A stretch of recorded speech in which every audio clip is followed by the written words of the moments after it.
the airboxes. This applies to US models only. They did not install these on the European model. They're in the airboxes. Just a few little clips.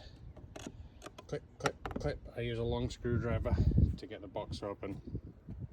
Super easy. Then there's a little clipping hose you have to get off the back of the box there, and then you can just lift up the box. Now I have AFE drop-in filters. That's what they look like. Okay, now if you actually look where the box is, where it goes into the plenum here, there's another filter.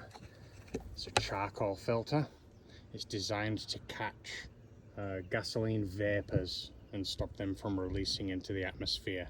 Well, if you look, basically you had the original stock big thick orange filter and this filter, which isn't a on any sort of scheduled maintenance as far as replacement and things of that nature. So what's common, and it's kind of a known thing now in the community, you remove these. You take it out. That's the intake duct into the plenum there. And obviously you've still got your filter in place.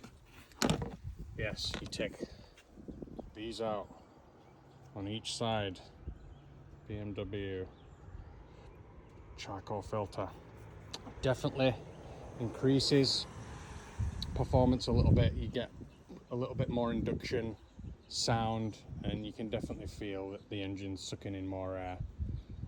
So there's a free, super cheap little modification